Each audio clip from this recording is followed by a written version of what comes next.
Week 3 in the NFL, and your 2-0 Philadelphia Eagles are playing host to the 2-0 LA Rams, a team that the Eagles certainly had their way with last year, particularly Saquon Barkley. But despite still not being able in the first 2 games of the season to break the 100-yard mark, boy, are we spoiled, 88 yards last week, the Eagles fans are talking about the passing game and whether or not they're going to get in sync with new offensive coordinator Kevin Patullo. Seth, this week, Jalen Hurts was talking about it all as far as getting in sync with Patullo and the rest of this passing game. Tell us, is today the day they get in sync? Just as long as they're taking a step forward towards being in sync, I don't have a problem with it. Listen, if you're not going to play your players in the preseason, then this is what we have to live with in today's NFL for the rest of the history of the NFL. It's just what it's going to be. You know, I was watching some college games last night, and you know how they run the ticker on the bottom of the frame, and they're showing, you know, the matchups for today and all the players that are questionable, the players that are out, the players that are on IR, and the numbers are like off the charts. It's like 5, 6, 7 guys on every team that's either out, you know, questionable, or they put them on injured reserve. Now, I thought the whole intent of not playing your players and not going hard in training camp is so that you can get your players to the regular season.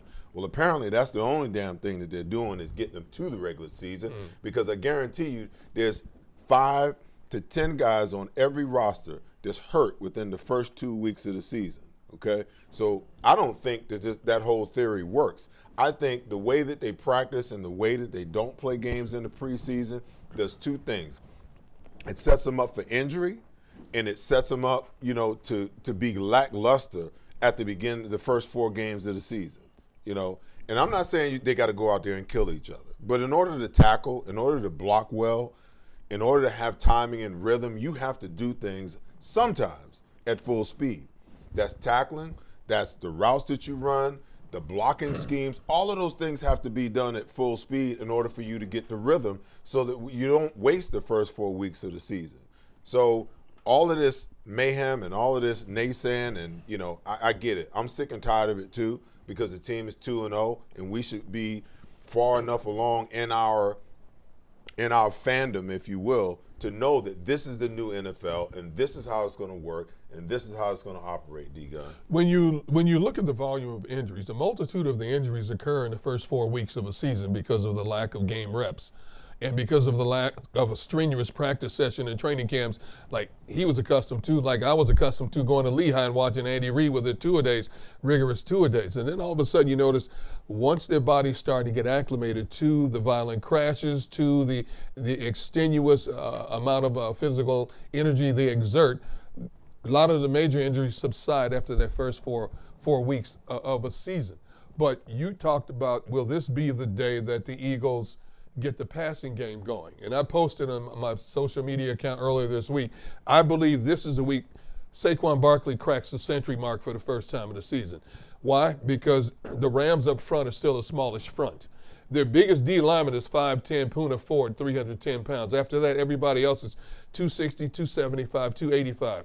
Even their backups come in at 275, 280. I believe the Rams are going to do exactly what Dallas and Kansas City tried to do, which is stack the line of scrimmage. But because they don't have that physical force to manhandle that Eagles offensive line, I believe the Eagles offensive line will manhandle that Rams defensive front. So I think we'll be talking about after this game, Saquon finally hits the century mark in today's game. So as it was pretty much for the 2 games last year, 460 yards on the ground is what Saquon took the LA Rams for alone in all of last year in the 2 meetings that they had. That second half was absolutely incredible in the regular season game out there in Los Angeles. And then we all remember a snow globe game in South Philly for Saquon. But to swing it back to Jalen Hurts, here's a concern. And it's always about the standard, as we know, with Jalen Hurts. And the fact of the matter is that the Philadelphia Eagles have set a standard of winning a Super Bowl now in the city of Philadelphia. Jalen's buzzword after the infamous Panthers game last year was sync. We're out of sync. We're not in sync. One reporter asked a question about whether or not the passing game atrophied. Is this more a problem, Seth, of just not getting started right in the right direction with no preseason? Or is this more so Kevin Patullo trying to find that sync with his passing game? I think it's a combination of things. I think it's a combination of, AJ has some injuries during training camp. DeVonta has some injuries during training camp. So I think some of that rhythm and some of that flow is off. But I also think that Kevin Patullo is still trying to find his way as well. And, when I look at these routes, most teams have what's called route beaters. So if you're in cover 4, they got routes to beat it. If you're in cover 2, they have routes. Cover 3, they have routes to beat it. And obviously, anytime you're in man-to-man and it's not a blitz situation, somebody's got to win across the board. But I think that from a creative standpoint, I believe that Kevin Patullo and Nick Sirianni have to come up with better scheming to take advantage of routes. Somebody else needs to be in motion besides DeVonta Smith. And I'm talking about the way you can free A.J. Brown up is put him in motion. Like when and I'm not saying that he's getting older, but when older wide receivers that still have some skill sets left, like Larry Fitzgerald, towards the end of his career, they put him in motion a lot.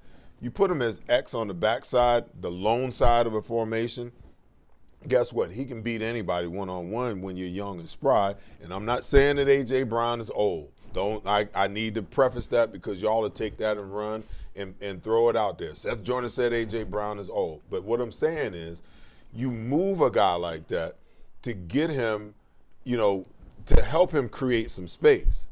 Right now, all the motion that you see in the Eagles offense is DeVonta going one way or the other. And most of the time when he goes in motion, it's a dead tell. They're running the football, So they've got to get to a point now, and today would be a great day because guess what? Those Ram defenders, especially those two guys on the edge, they want to rush the passer. Get the run game going, go some play action to slow those guys down a little bit, and then give your guys, devise some things, so that your top level guys can get open. Because we saw last week in a lot of situations, especially against zone, there's just nobody open. You could talk about Jaylen and 100 yards passing, but when he drops back and there's nobody there to throw to because everybody's covered, what would you have him do? And last week when we saw the overhead views, when we saw the all-22s, when we saw Skycam, and they wanted to show what the coverage was like in Kansas City for those plays that Jalen Hurts was presumably holding on to the ball too long, everybody was covered. Everybody was covered, so there's no place to go, unfortunately, for Jalen Hurts in that passing game. But you mentioned A.J. Brown, Seth, and God, I want to ask you this question because people are looking at A.J. Brown right now, for lack of a better term, like he's a ticking time bomb. They're looking at him right now like he's not getting his looks, he's not getting his touches, he's not getting the receptions, not getting yards, not getting any stats. And as he pointed out so eloquently a week ago, he's not in it for participation trophies. He's not in it to be a good blocking wide receiver. Is A.J. Brown, in your mind, looking at him in his locker, and we'll get to this a little bit more when it comes to our Say What segment, is A.J. Brown okay? Right now, to me, A.J. is tick, tick, tick, tick, oh, tick, boy. tick, I was tick, worried tick, about tick. I was worried about that. This is not about money for A.J. He's got his money. A.J. wants to be productive in the offense. And every receiver wants the ball, let's face it, okay? He's got 6 catches for 35 yards in 2 games. That's embarrassing for him in a lot of ways. Now, right now, he's a good soldier, saying all the right things, but we saw a couple of times last year when he got frustrated. What did he do? He kind of spoke out to the media, and we ran with it. Then he tried to reel it back in and said, I'm not about me. But you put it out there. Mm-hmm. And so that statement he made, I'm not in it for participation, tells me tick, tick, tick, tick, tick, tick. It's only a matter of time. Let him have 1 or 2 more games where he has 2 catches, 3 catches. I think today is a prime example of a game where they should get the running game going, but more importantly, he could kill their cornerbacks all day on a slant route. You only have to send him deep. Their best cornerback, Othello Witherspoon, is out for this game. The guy who's filling in for him is Emmanuel Forbes Jr., who was a Washington Commanders first-round pick just 2 years ago. Washington gave up on him and sent him out to the Rams. So the Rams are not that stout on the back end of their defense in terms of pass coverage. Now, you look at the 2 opponents they played. Now, yeah, they got by Houston, and, of course, they took it to Tennessee last week. So they're riding on borrowed time in a lot of ways. If Saquon is killing them on the ground, go play action. Hit A.J. on the slant all day just to make him feel good like he's involved with the game. Because I guarantee you, if this continues along the course, this man's averaging 3 catches a game. You think a guy who's considered by everybody across the league as one of the top 5 receivers in the game is going to sit well with him for that long? Nope. tick, tick, tick, tick, tick. Well, on that note, real quick, during training camp, he was asked, I think it was the NFL Network that asked the question, hey, what's left for you, A.J. Brown? What's left for you? Championship, money, you got it all. He goes, legacy. Exactly. Well, he's not going to get that legacy that he wants without getting those numbers. Absolutely. Well, there's no doubt about it. And I think that more than anything that Kevin Patullo's got to help this offense with the play calling. For instance, Saquon's going to get his touches, and rightfully so, because they have to establish the running game. Because in my opinion, you either get to the passing game through the running game, or you get to the running game through the passing game. And you can cut it up and slice it up any way you want, but that's the way it's always going to be.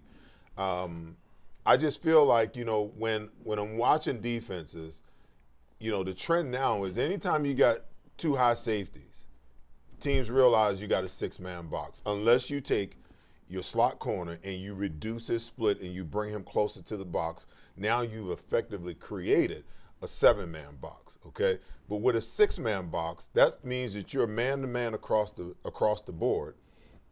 And you should be running the football in that situation. You should be scheming that all day long, especially, if you can get that slot corner away from the box where you're true 6-on-6 in the box. The minute that they go single high safety, they're telling you, we're playing the run right now, and we're not going to let you run the football, okay? And if you're not going to let them run the football, you got a single high safety. You got A.J. Brown on one side. You got DeVonta Smith split out on the other side, okay? That single high safety, he's damned if he does, damned if he doesn't. If they go play action pass and Jaylen looks right, you can run AJ on a post route and DeVonta on a go route on the other side, and wherever you look, if he looks at DeVonta, that safety's going that way. Come back to the middle of the field, you got AJ Brown, on the post route, and vice versa. Okay, look to AJ, move the safety with your eyes, come back to the other side. There's your explosive plays. That's your opportunity to push the ball down the field. And now, after you do that once or twice, now vary up the routes. Okay, what is that safety going to be looking for? What are those cornerbacks going to be looking for? They're going to be looking for those routes to move the safety one way or the other. Now you run the 15-yard dig because you've moved the safety's eyes away from the middle of the field. And now you hit that. But I'm just saying, there are ways for the offensive coordinator to help this offense play better, okay? And everybody else is using these concepts. If teams can come out and throw the ball and take 5 yards, take 5 yards on second down, or run the ball on second down and get to third and short, tell me why the Eagles can't take a page out of some of these plays, because they got these plays in their playbook, I promise you. It's not like, they don't have these plays. They have them. They just have to get them called and got to get them coordinated in a way that they help Jaylen be the best that he can be and help get these wide receivers involved in the passing game. I want to flip things over now on the defensive side of the ball for the Philadelphia Eagles. One of the big stories that come out this week, I'll use a term that some of the kids use nowadays, dry snitching. I think Vic Fangio may have dry snitched on Jaylen Carter. And I don't even think, again, he didn't mean to do it, hence dry snitching. He was talking about how his stamina's not there, his endurance isn't there, he's working his way up to it and all that and more. Playing 80% of the snaps after playing 0 snaps in week 1 because of the spitting incident, as we know. Barely playing in training camp, obviously not playing in preseason.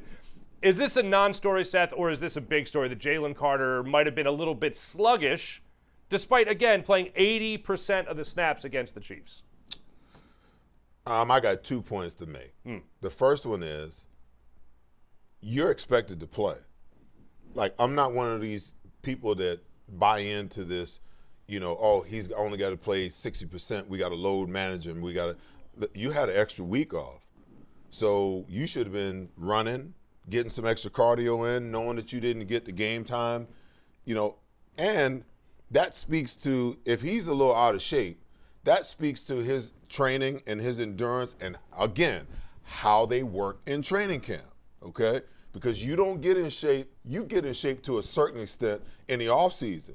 So in order to realize a crop, you better be planting some seed in the offseason. But once you get to training camp, you got to maintain that. So he was injured for a while, so on and so forth. So I don't have a problem with that. And I don't have a problem. My second point, I don't have a problem with Vic Fangio putting it out there, because the first thing I heard, the coach is throwing him under the bus. Come on, man. Come on.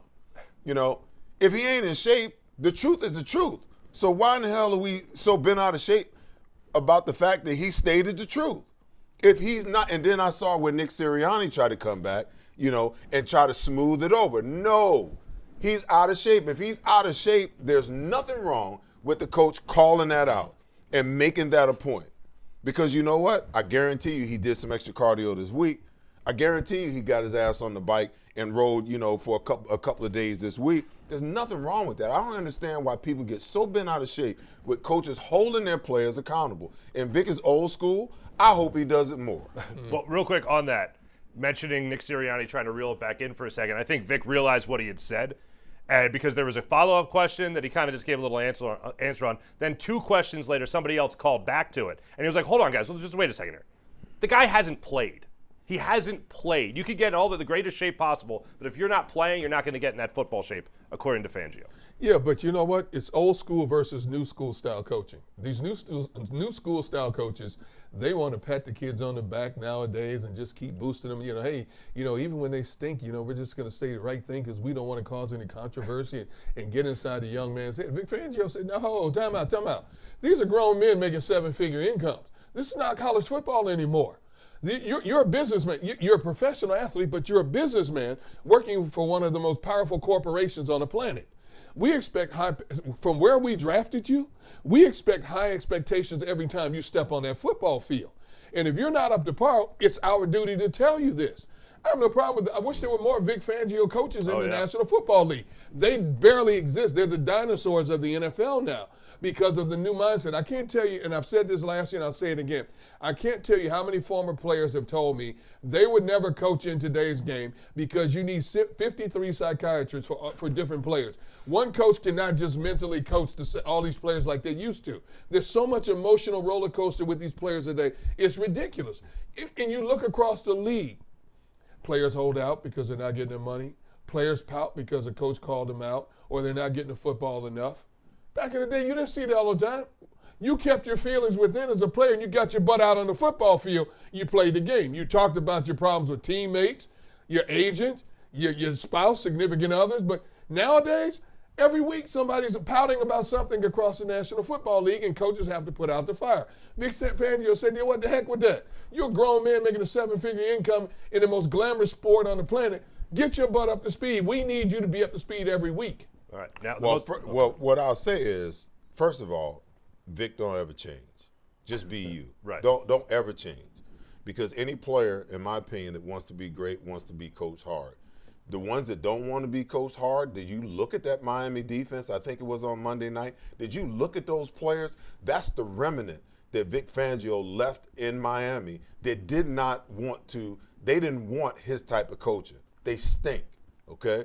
They stink. When you start letting the players determine how they're going to be coached, that's a problem, okay? So the first thing is, Vic, don't ever change. Keep doing what you're doing.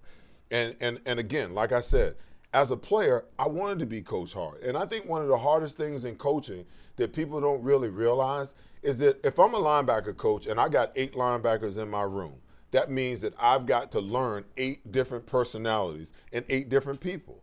And not everybody is motivated the same, okay? So I got some kids in that room that I got to kick them in the ass. I got some kids that I got to pat them on the ass. And then I got some kids in my room that I got to put my arm around and I got to have a conversation with, okay? And certain players are motivated in certain ways. I don't think Vic comes out and says what he said, Gunner, about Jaylen Carter. I don't think he says that to Jordan Davis, okay? Because for 4 years, Jordan Davis has ran around and played in the NFL severely out of shape. Sure. And from the minute that they draft him, you was at the draft, that draft show that we did. What did I say? I said they've got to get him down to 320, 325, and then he can be the player that they want him to be. But at 340 to 350, there is no way that he's going to be able to be the player at the NFL level that they need him to be. He's in a contract year because they didn't pick up his option, I think it is. Now all of a sudden he decided to get his ass on the Peloton and he's down to 325, 330 playing his behind off. Absolutely. Okay? So, you just got to figure out how to motivate your players. Some you got to kick, some you got to put your arm around, some you got to counsel. Or, like Vic Fangio, you all for one for all. I'm going to treat you all the same. Mm-hmm. And you either accept it or you sit on the bench and pout. By the way, just as a footnote, I guess, he played really well last week, Jaylen Carter. Yes, he did. Now, for being out of shape. Yeah, I mean, for a guy who supposedly doesn't know his position and is out of shape, seems to be pretty good at football. You know what I mean? When we come back, we're going to take a look at the week that was as far as what people said, especially when it comes to the NFL, and how they expect their officiating crews to officiate the tush push. All that more when we return on the Verizon pregame show. I know what you're thinking. Total glow up. What's her secret? Fine, I'll spill. I totally upgraded with Verizon. Everyone gets a free phone with any plan, even if you're already a customer, like me. Now I have Google Gemini. It's like a little glam squad in my pocket. Gemini, what eye makeup goes with this lipstick? I'd suggest a classic cat eye. Wow, setting the bar high for daycare pickup.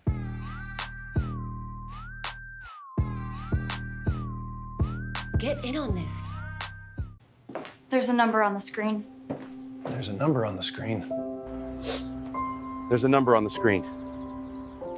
There's a number on the screen. There's a number on the screen. There's a number on the screen. There is a number on the screen. There's a number on the screen. There's a number on the screen. There's a number on the screen.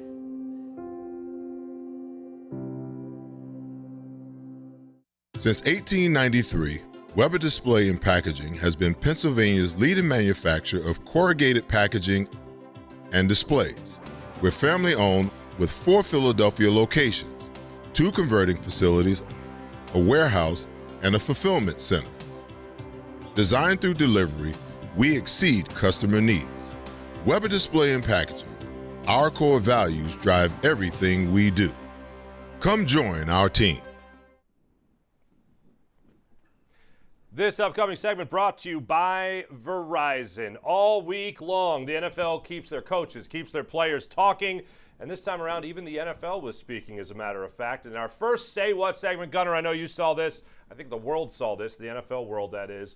On the tush push, they have told their officiating crews that they want to officiate it tight, Gunner. It's very hard. It's very hard play to officiate. Now, Ramon George, the VP of Officiating, Training, and Development of the NFL's officiating crews, he's the one that made this statement to the Washington Post. He did say, for those that were asking, he did say that, yes, the Chiefs were also encroaching. They were offsides. They were in the neutral zone. But the focus, as one would assume, remains the Philadelphia Eagles. Kevin Patullo said this week that they know they have to be perfect when it comes to that play. What do you think eventually happens to the tush push, and do we see a way that it changes as it's officiated? I would say enjoy it this season, because after this season, it will be a discussion of the past, because the voices are growing louder and louder in terms of people on the outside looking in who don't like the tush push. You can no longer use the argument that it's a play that could be detrimental to a player's health. Eagles ran it 6 times last week against Kansas City. Did you see anybody laying on the ground hurt after any of those 6 plays? Nope. No. But the voices are growing. You know, former league official, ref official, Dean Blandino blasted the play this past week. Hall of Fame head coach Bill Cowher came out and said it's not a play, it's a scrum. Other high volume NFL personalities are now sounding off on the tush push. The Eagles, get this, have run it 116 times since 2022. On 4th and 1 situations, their success ratio is 96.6%. Look at how many other teams try to run it and don't run it nearly as successful. Just last week, there was like 5 or 6 teams that tried to run it and didn't pick up a first down using the tush push. It is an art form. The Eagles have perfected it. They were the first ones that manufactured it. They have perfected it. But if you go back and look at last Sunday's tape, you do notice 2 things. Number 1, both Eagles offensive guards clearly jumped before the ball was snapped. Number 2, Kansas City defensive linemen are lining up in that neutral zone. So the league said, I want this play called even closer now. So the Eagles are going to, and just like Nick Sirianni said this past week, we're going to adjust, we're going to address this to make sure that we're in complete compliance of what the league wants. But I guarantee you, offensive linemen are trying, the bottom line is they're trying to gain leverage with this play. That's what you do. You try to gain leverage before a defensive lineman. You try to get as low as you can to get under that defensive lineman to shove them out of the way. Somebody's going to jump, and I got a bad feeling somewhere along the line, the Eagles are going to get called for a false start at a crucial point of a game. Does it stay? Does it go? Is there a change in officiating at Seth? I think they're going to officiate it differently. I think if other teams can figure out a way to run it, then that gives it a snowball's chance. But listen, let's address this for what it really is. You know, this goes beyond just the tush push. I have an inkling, you know, and I talked to you guys about it before the show as we were preparing. I feel like the NFL has something against the Philadelphia Eagles.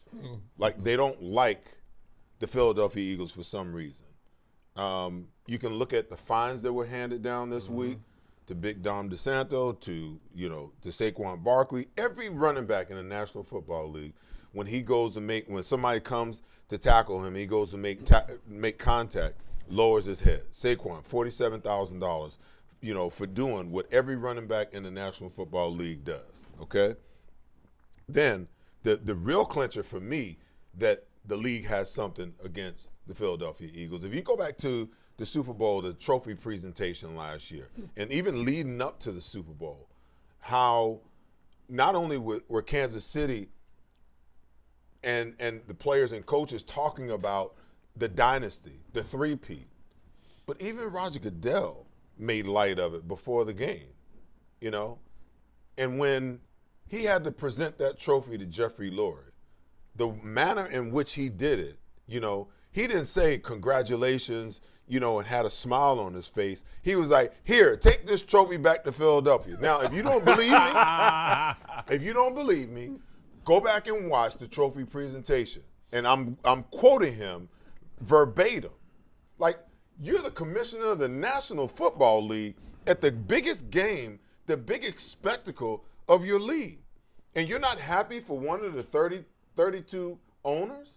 And it couldn't be any more evident. The way he said it, here, take this trophy back to Philadelphia, get out of here. Basically, is what he said. Come on, man. Come on, man. Come on, you know what? PJ, you guys, PJ is my producer. I want him to pull the video so that in the post game, I can show you guys the video live. He said it, and just by, that's neither here nor there. I digress, okay? They want the tush push gone because the Eagles are so successful with it. Yeah.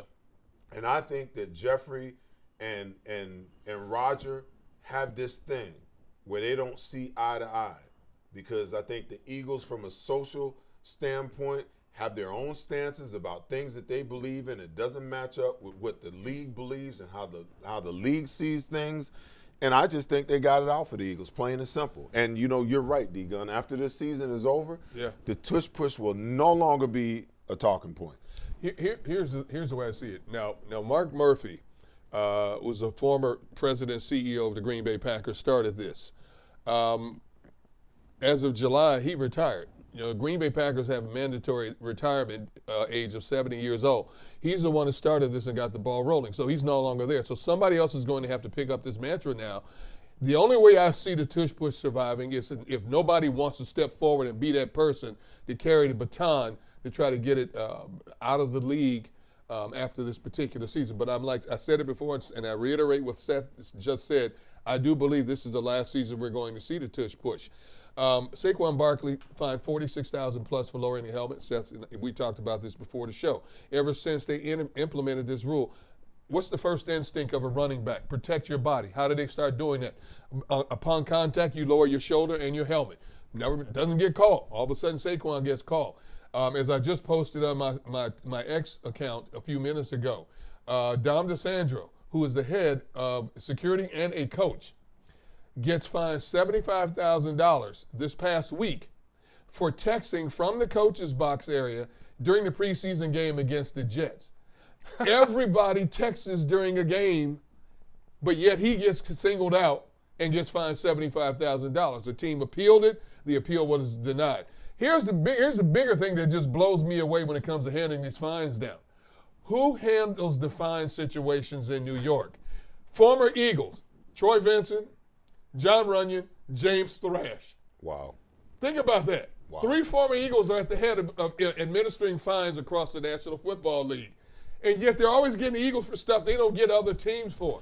That just blows me away. Are they assessing these fines because they're being told by Roger Goodell to do so? Because even though they're in charge of it, he still holds sway, and he still is the top dog. Are they doing it because he's telling them to do it, or are these decisions that they're making on their own because they're in that position? They make them on their own. That's their position. Roger Goodell's got enough on his plate, like trying to figure out how to get teams in Germany and Brazil and things like that. and you know, Troy Vincent is like second or third in command in the entire office. Think about that. That's how much power Troy Vincent has. And then John Runyon and James Thrash. These are decisions they make. You know, they've given guidelines to every team. This is what we expect. But yet when it comes to the Philadelphia Eagles, it always seems like they nitpick little things more so than anybody else. I can't figure it out for the life of me. All right, for the first time in Say What, we actually have a drop here for you gentlemen. And this first one is A.J. Brown at his locker this week when he was being asked time and time again about whether or not he's healthy, whether or not he's okay with everything.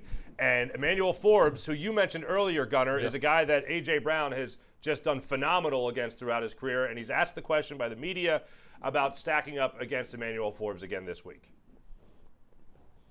You know, to be honest, Emmanuel Forbes is I mean it's in a positive way for the last of my worries at this moment. You know, I'm just trying to focus on, you know, my job and, you know, get this thing rolling on offense. You know, it's not about the person that I'm going against. So we got enough problems here for me to worry about anybody else that I got to go up against. And this is a guy that I've taken for a 51-yard reception when he was with the Commanders. I've taken it to him with the Rams, or I'm about to take it to him with the Rams again. But we have so many things going on in our own building that I'm not even concerned about the success that I've had against this guy in the past. Say what? Oh, now you know doggone well he's salivating out the opportunity of going up. First of all, Emmanuel Forbes is a very wispy-built type guy. He's like 6 foot, 180 pounds soaking wet. Wispy. Yeah, a wispy type guy. AJ can manhandle this guy all day. But will he get the ball? That's another question. Depends on what's up Kevin Patullo's sleeve. What is Jaylen going to do? Is DeVonta his guy this week, or is it AJ? And like I've said before, anytime AJ doesn't get the ball in a previous game, all of a sudden he gets more looks than you think he's going to get the next game. Could that be this particular game, considering who's going to be lined up opposite him? If I'm AJ, I'm saying, look at Jaylen. Look at man. If I don't get 8 targets today, we got a problem. We got a major problem. Something's going to go down. And I'm just, being facetious when I say this, but receivers are divas. The best receivers in the game are divas in the National Football League. There's no question about that. They want their touches. They get their money, but they want their touches. That's their glory, is getting their touches and being recognized and watching the national football shows at the end of the night, showing highlights of them, punking somebody else. If he's not getting more than two passes a game, 3 passes a game, that's not going to sit well. This is a prime game for AJ to shine today. The question I'll ask is, how much RPO have we seen this season? Not much. Not much at all. Not much at all. I think this is the game where they break it out on them because they've shown the Rams the last 2 games. Like the Rams haven't seen RPO since the NFC Championship game, the divisional round, I should say. Jaylen breaks out, for the 40-something yard touchdown run. That's off of RPO action, okay? I would like to see them get back to some RPO, and I would love to see the P in that action because the way that Saquon Barkley has shredded them, okay? I mean, what is it? 465 yards in 2 games last year, okay? 255 in the first game and 210, I want to say? 205. 205. Yeah. Okay? In the second game. I get the sense that the linebackers are going to be stepping up hard. So the P in the RPO is going to be there, the slant behind. So he's going to have the option to pull it and keep it. He's going to have the option to throw the slant or the crossing route. I think that this is the game where they bring the RPO back up in a limited amount, because I get why they're not running it. They're trying to keep the quarterback safe, but I think that that's an element of the game that not only helps, Jaylen and the passing game, but more importantly, it helps get Saquon on point. Because that end guy on the line of scrimmage, particularly when you run it to the weak side, to the wide side of the field, run it to the weak side, go 3-by-1 with AJ on the right by himself, read the end, okay? Now, if that end bites down, Jaylen can keep it, okay? If he keeps it and they're in single high, that means there's going to be an extra guy down by the box. Now he can go ahead and throw it, but obviously he's reading also, that middle line, that linebacker on that side. He can throw it to AJ, but he can pull it and take off and run with it. If they decide that they want to keep him in the pocket, he's got two options too. He can either give it and let Saquon go. Now you got, one less guy, because that guy on the end of the line of scrimmage is dead. That's why that play is so unique, because it makes you play 11 on 10 with that guy having to just stand there with his feet stuck in the ground, scared that Jaylen's going to take off. So, I mean, there's so many options there, and I would love to see them be able to go and reactivate that today. Now, they don't have to run it a lot, but you got to run it enough to make the Rams think about it. By the way, passing out of RPO this year, Jalen Hurts 7 of 8 passing out of the RPO. All right, this last one here for Say What has to do with Drew Makuba, who had a breakout game against the Kansas City Chiefs. We know about the interception. We know about the tackle for loss. We know about him getting in on a sack as well. But at his locker after the game at Arrowhead Stadium, I mean, this is a say it with your chest young fella, Drew Makuba, on making sure his confidence level stays high.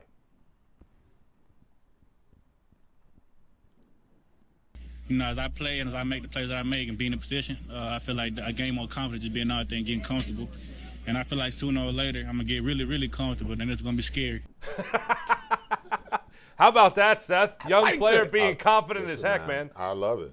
I love it, because you know what? He's writing checks that his ass has got to cash for one.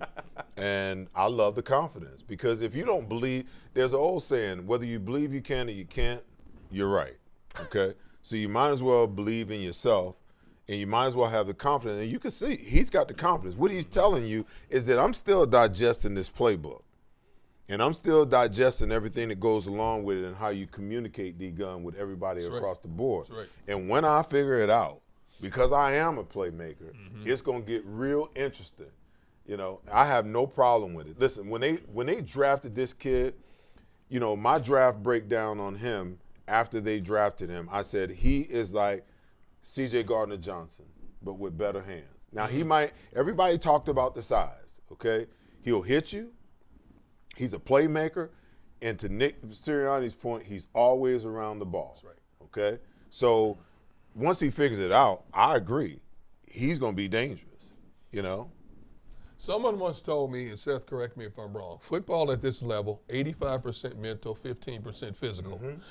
Because the mental aspect is you cannot be afraid to fail. If you're afraid to fail, you will fail at this level, because your mind takes over and it controls the physical aspect of what your body has learned to do. So this young man said, wait, man, when I figure this out, it's about to go down. I like that. You don't hear many young players come out and say that. Yeah. See what I'm saying? So we saw it. Hey, and you know what? It makes you feel a lot better when you pick off a pass against a Patrick Mahomes and take it down the sideline and almost score. But he's right. The 2 games we've watched him play, young man is always around the football. He's a sure tackler. Now, has he made some mistakes? Yes. My concern right now with the back end of this Eagles defense is there's a communication problem still. You go back to last game, you got Thornton streaking down the field on a crossing route deep.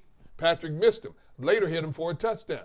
There's 2 straight games we've seen communication problems on the back end. They'll figure it out. Hopefully today, because the Rams got some weapons that love to go deep. So hopefully they figure out the communication problems today. But I like this young man's mindset coming into this game. And to that point, that's why last year when Gardner-Johnson got kicked out of the Washington game, I was so ticked, because he was the glue. He was the one that was doing the communicating on the back end. He is the player. He was one of the leaders on the back end, no matter what Darius Slay says, because the minute he went out, it was pure mayhem back there. That's right. You understand what I'm saying? It was mayhem back there. There was no communication going on. And listen, I like Reed Blankenship, but I don't see Reed Blankenship doing a whole lot of talking. You know, you have to communicate on the back end because there's so many things that go on. Like you get a guy screaming across from the left to the right on the defensive side of the ball, and that cornerback has got the third or he's got that quarter. Well, he's got to know that if that guy goes screaming shallow, that there's another guy coming and he's got to get back over top of it, okay? And if they're not communicating, he'll be standing in the flat over there while that guy's scoring a touchdown over the top, and he's looking at it, looking around like, was I supposed to be back there? Yeah, you was. Get your ass back there. You know, so I have no problem with a young guy expressing confidence. And to be honest with you, he may have some plays. He is entitled to some plays that he's going to screw up and not get right as a rookie. You're going to see some. But I think he's going to make D-Gun a hell of a lot more plays than he's going to screw up in his rookie year. And when he really figures it out and he gets some veteranship under him, he's going to be special, man. When you are one of the players who are chosen to put on an NFL uniform, you have the physical attributes. The teams are telling you, you have what it takes to play in this league. Now we have to see how mentally tough, how mentally focused, how mentally smart you are to survive in this league. For this young man to come out just 2 games into his pro career and say, you know what, when I figure this thing out, it's going down. I like that. I wish more players would say it, but you got to be careful when you say that because when you don't produce, as we all know, you get called out by the national pundits, local pundits, everybody's on you, and then you have all this unnecessary pressure put on you that you don't want. But for him, maybe that's his MO. I don't know much about him in his college mindset and what he did in college across the board other than looking at numbers. But I like the fact that, hey, look, I'm telling you guys right now, when I figure this thing out, it's going to get that much better for not just me, but for the back end of our defense. D, when you're a bad dude, you know you're a bad dude. Yes. Confidence begins on the inside. Yes. Okay? If you know that you're a bad dude, then you don't mind saying certain things. And you let everybody else interpret it and take it and run with it and do what they will. But you don't make a statement like that as a rookie unless you know that you're going to be making some plays. Yeah. You know, and he's been doing it since he got here. Did it in the preseason, always around the ball. I think he's got, an interception and a fumble recovery in 2 games. And the thing I like most about this, no coach came out to try to correct him publicly. Well, this is what he meant to say. No, he didn't. Let him go. If that's his makeup, let him go. If he that's was clear. What makes him what he is, let him go. He was you crystal hear clear. Sirianni, you hear Fangio. Yeah, you know what? He shouldn't have said that. No, let this young man go. If that's how he approaches the game mentally, that's to his asset. It's you let him say it until he has to eat crow. Yes. And then you pull rein him him in. then you pull him aside Right. and you say, all right, if you're gonna write checks, you make sure your ass can cash That's right. them. Amen. Okay? If you can't cash them, then just be quiet and let your play do the speaking for you. You're going to be scary? You're going to be scary. I'm scared that you're going to be in coverage again. You're playing terrible, Makuba. Get back there. I can see it happening. But, yeah, absolutely incredible, his game. And for the first interception story of his career, he picked off a pass from Patrick. Imagine telling the grandkids later in life. I picked off Patrick Mahomes, and it bounced off the hands of Travis Kelce. That's right. That would happen. 2 future Hall of Famers. That would happen, Grandpa. Did you get caught by an offensive lineman? That's enough out of you. All right, when we come back, we're going to take a look at behind enemy lines, including Sean McVay and also Puka Nacua, just to name a few. That's when we return on the Verizon pregame show. At Revolution X, we know that fortunes are made in times of uncertainty. Are you selling your investment real estate? Are you interested in deferring your tax with a 1031 exchange? At RevX, we're experts in 1031 exchange planning and the use of passive real estate options using DSTs. Not in the midst of an exchange and want to invest in real estate but don't know where to start? Revolution X has institutional grade real estate options for any size investor right now. Set up a consultation at RevXWealth.com. RevX, defer the tax, maximize the gain. Gentlemen, are you ready for a wardrobe update?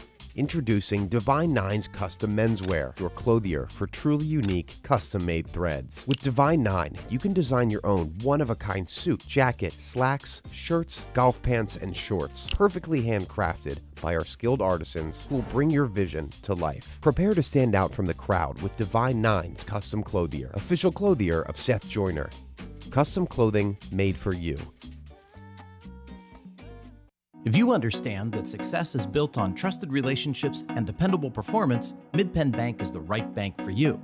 We're on a mission to prove that the right bankers can make a big difference. We work harder, we get things done, and we're in your corner. With financial centers strategically located throughout the greater Philadelphia region and new locations in central New Jersey, we're ready to bring you the best in commercial and personal banking. Call or visit us today to connect with a professional Mid-Penn banker. Member FDIC. Go Eagles! Pride, passion, and persistence. These are the values that drive us all at Ron Jaworski Golf. We strive to deliver outstanding conditions as well as playability for golfers of all ages and abilities.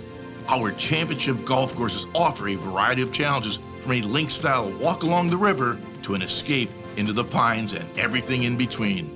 My team at Ron Jaworski Golf is committed to delivering memorable experiences every single day. See all we do at ronjaworskigolf.com. This upcoming segment is brought to you by Recovery Unplugged. Let's get right into it when we talk about getting behind enemy lines. A couple of names we haven't mentioned so far today. The first thing we got to talk about is Sean McVay against Vic Fangio. Just in that quick mix-up, Seth, what do you think Vic Fangio has in store for McVay's offense today? I think it's a combination of things. We saw him ramp up the blitz last week. I think you might see a little bit of that. I think the coverage has got to be tighter because I believe that Matthew Stafford wants to come out and get that ball out of his hands and let the guys do what they do. So that coverage where the corners play 10 yards off the ball, that's going to be dangerous because Matthew Stafford is one of those quarterbacks, D-Gun, that'll just raise up and throw the ball out there and let his guys do what they want to do with it. Here's the thing to the Eagles' advantage. Matthew Stafford is a statue back there. He's not going to run around much. You won't see him much. And the other fact of the matter is he has that wind-up motion before he throws the football. That fraction of a second could be the difference between the Eagles getting to him, throwing him off his marker, getting him down for a sack, or making him miss a receiver. As good as Stafford is, once he's in a rhythm, it's hard to get him out of that rhythm, especially if that offensive line has protected him. But last week, Fangio blitzed Patrick Mahomes 11 times. I would blitz more than that against Stafford unless Stafford's getting that ball out of his hands and finding DeVonta Adams or Puka Nacua or Tyler Higbee. I'm coming after Stafford today. All right, next name I got to talk about here is obviously Puka Nacua, who's one of the most versatile talents in the NFL. Literally lined him up as a fullback last week against the Titans. They lined him up in the backfield enough, but to put him in that position, he was able to rattle off a nice run for them. You know what he could do against the Eagles. He had 107 yards against the Eagles in games past. He knows what he's doing, and they know how to use him. Who do you think he sees the most of on that Eagles defense? I put him on the side opposite Quinion Mitchell. Whoever's playing opposite Quinion Mitchell, I would put DeVonta Adams over Quinion. Okay. And I would put Puka on that side over there. Puka might have 15 catches today. Just pray for the best? Just pray for the best. You know what you do? Throw up the holy water and hope it comes down on your DB today. That's all you can do. Wow. I got nothing. After that one? Yeah. After that one on a Sunday at 12, I got nothing. It's actually quite appropriate. Earlier in the show, we had people say, "Hey, Gunner, just keep preaching, man. Just keep preaching on this fine Sunday morning." Well, now afternoon. You know. He'll go. He'll keep going. All right, let's jump into our behind enemy lines. I'll take the first dip on this one just because I always talk about turnovers, and that's really what's going to be. That's really the play that I think could be what always turns it over to the other team. And yes, pun intended. That's turnovers. The guy that can make that happen for the LA Rams today, Byron Young can do that for the Rams. He is able to get after the quarterback. He's able to force fumbles. We're talking about 3 sacks, tied for the second most in all the NFL. The leader right now, I think, has 3.5, so he's obviously right on that pace. Coming off a 2-sack week last week against the Titans. That's the guy I'm going to be looking at behind enemy lines. Gunner, who you got today? I'm going to go with DeVonta Adams. He's a little older, longer in the tooth now, 32 years old, but I will argue every day he is still the best route runner in the National Football League. He's never been fast, but he's been deceptively quick. And the way he embarrasses cornerbacks time and time again throughout the course of his career, he's had 5 consecutive 1,000-yard seasons. He got off to a rough start in the first game against Houston, but he came back at over 100 yards receiving last week in last week's game. You look at where he is right now. Look who he's had throwing the ball to him in his career. Aaron Rodgers twice. Matthew Stafford, okay? He's got people that can get him the football. DeVonta Adams, is a guy that could have a big day today. Now, I would love to see that matchup with his route running ability against the cover ability of Quinyon Mitchell, and I think we're going to get to see that today. But DeVonta Adams is still that guy that can make any cornerback in the National Football League, and let me emphasize the word again, any cornerback in the National Football League looks silly on any given Sunday. Yeah, Nakua and Adams have combined for 378 yards 28 catches. through 2 games so far this season. Yeah, they're pretty good at catching footballs. Seth, who do you have behind enemy lines? I think that the Rams' offense is predicated on their ability to run the football. They want to be able to run the football so they can get the play action pass. That means, my behind the enemy lines is going to be Kyren Williams. That, even with 132 yards rushing, I don't know how many carries he has this year, but through 2 games, that's not a lot. But I'm telling you, they want to establish the run. And I think they're going to come out with this, against this young defense and try to figure out, hey, can we run the ball? Can we get the running game going? Because if they get him going, that opens up the rest of their playbook, and Matthew Stafford can do whatever he wants to do. So I believe that that's their plan. That's always their plan. No matter how good or great of a play call that people want to see Sean McVay as being, at the end of the day, he still wants to run the football. Yeah, 35 attempts this year running the football, just under 4 yards per carry for Kyren Williams. When we return, we'll give you our official predictions, not just for the game itself overall, but also who will be our mid-pen bank player to bank on for Eagles-Rams ahead of Week 3. All that and more when we return on the Verizon pregame show. I know what you're thinking. Total glow up. What's her secret? Fine, I'll spill. I totally upgraded with Verizon. Everyone gets a free phone with any plan, even if you're already a customer, like me. Now I have Google Gemini. It's like a little glam squad in my pocket. Gemini, what eye makeup goes with this lipstick? I'd suggest a classic cat eye. Wow, setting the bar high for daycare pickup.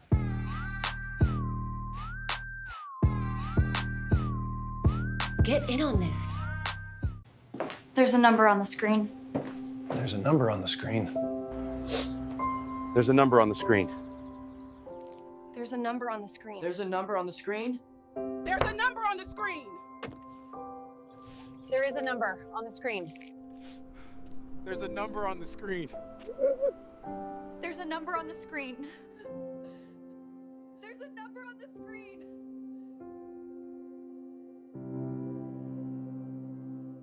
At Revolution X, we know that fortunes are made in times of uncertainty. Are you selling your investment real estate? Are you interested in deferring your tax with a 1031 exchange? At RevX, we're experts in 1031 exchange planning and the use of passive real estate options using DSTs. Not in the midst of an exchange and want to invest in real estate but don't know where to start? Revolution X has institutional grade real estate options for any size investor right now. Set up a consultation at RevXWealth.com. RevX, defer the tax, maximize the gain.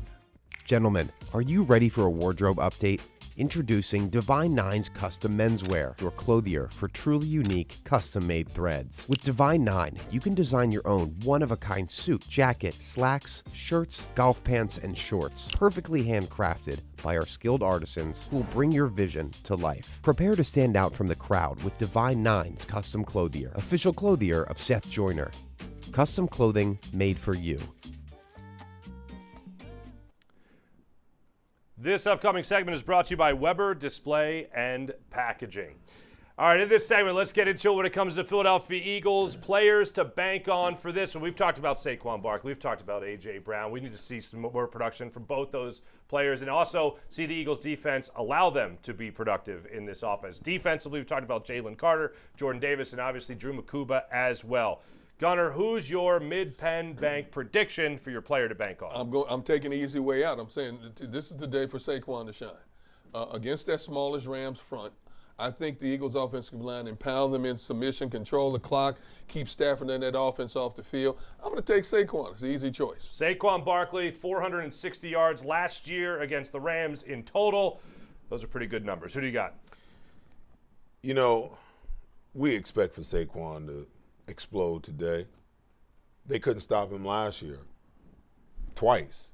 So what makes you think they're going to be able to stop him this year? They didn't get any bigger, on the defensive line whatsoever. So I expect for Saquon to explode. I think this is the game that Jaylen Carter has to be a major factor in. Jordan Davis has played well.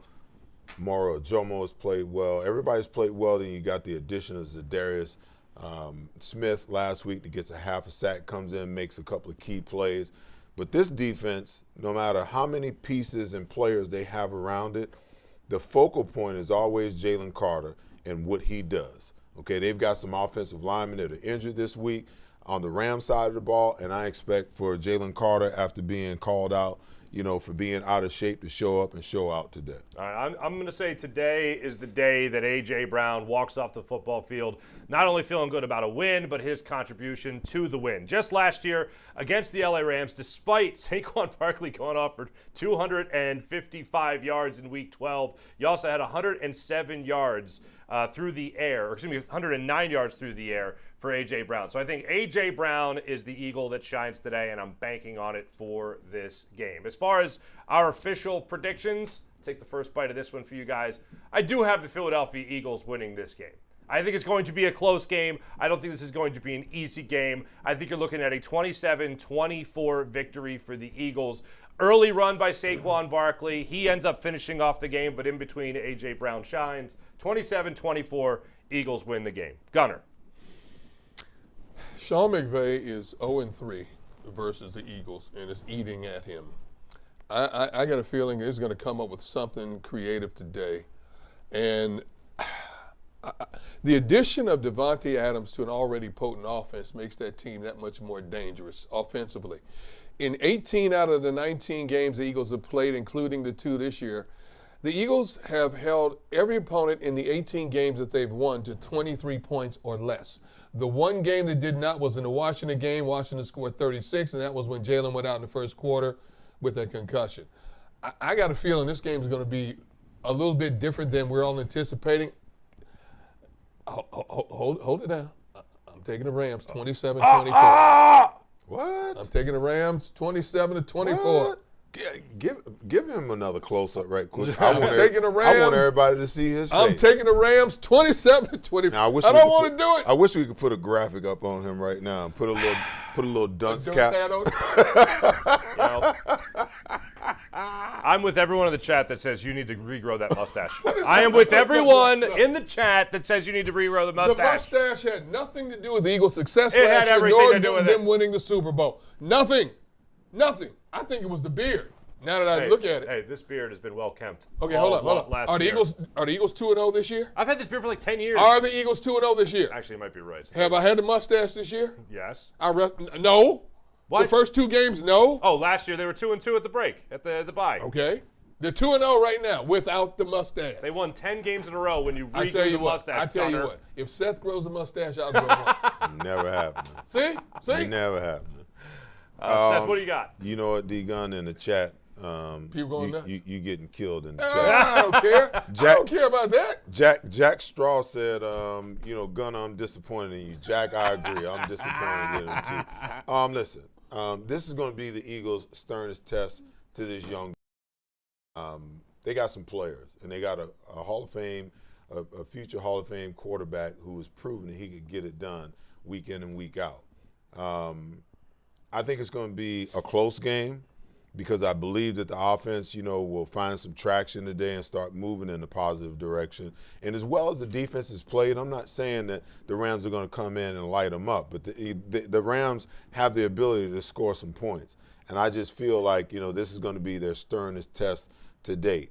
But there's no way in hell I'm going against the Rams. I don't know what D-Gun thinking about. The Eagles win this game 31-28 on a late Jake Elliott field goal of plus 50 yards for his 4th of the year. All right. Wow. All right. Keep it coming. All right, so we're optimistic, Seth, and real. Gunner, I don't know, man. I don't know about you. I'm not even mad. I'm just disappointed. That's the way it goes. I can't pick the Eagles every game. Why not? It's fun. Yeah, you can. You picked them every game last year. That was last year. Oh, all right. I've grown since then. You know what hasn't grown? Your mustache, which is Look, the mustache ain't coming back until after the season is over. Until after the season. Fair enough. My off-season stash will be back. It started getting cold in November, though. That's all right. I'll just wear a ski mask. I just don't want your upper lip to catch cold. When Seth grows a mustache, D-Gun grows a mustache. You haven't seen me wear a mustache since I was. Since I've known. How long have we known each other? Well, that's my point. Last time I wore a mustache, I was playing for the Eagles. Now, last time you wore a mustache, I believe you showed a picture where you looked like the Frito Bandito. Wow. You keep picking other teams other than the Eagles, you might have to wear that face mask. Hey, there's a few. I'm gonna tell you right now. There's a few more games this season I will not pick the Eagles in. I'm telling you right now. All right. I'll just make sure I'm not standing close to you. That's all. On a quite frankly a somber note to end the show on. Those on social media may know this already, but we just received word, the Flyers have put it out there on their social media, that for a lot of us, our friend, and quite frankly, personally, a man I absolutely loved and admired, not just for bringing back-to-back Stanley Cup championships to the Philadelphia Flyers in the city of Philadelphia in the 70s, Bernie Parent passed away at the age of 80. Flyers received word earlier this morning that he passed away last night. For anyone that Bernie Parent encountered, and I feel very lucky at this moment to be able to tell Bernie this just a few months ago. Anyone that met Bernie Parent, anyone where he walked in a room and they had a chance to exchange a moment, have a moment with him, that was the best part of your day. Meeting Bernie Parent, being with Bernie Parent, being around him, getting to know him in the 20 years I've been in Philadelphia media now has been one of the absolute greatest thrills. I'm going to miss him personally. I'm going to miss him for the legend that he is in the city of Philadelphia. I'm going to miss him for the human being that he was and how he just made everyone around him feel like you were his absolute best friend. Genuine. Amen. Genuine is the best way to describe Bernie. From the time I met him when I came to Philadelphia in 1997 to I last saw him, he has always been consistent in who he is. Treats everybody like he's known him for 20 years. That's a rare commodity and a rare treat in today's society. Rest in peace, Bernie. You've lived a full life. You've lived a great life, and now the good Lord's called you home. You know, I was just did an appearance with Bernie for the Darren Dalton Foundation probably about a week and a half ago, and it was just great to see him again and chat with him. He looked good, full of energy, vibrant as ever. So this is a shock to me. It just goes to show how short life can be. The people that you love, the people that you care about, tell them you love them, because somebody could be, you never know when your time is up and when your number is going to be called. Rest in peace, Bernie. Gonna miss you, man. We will miss him dearly. We will see you guys on the Verizon postgame show following Eagles-Rams. We'll see you then.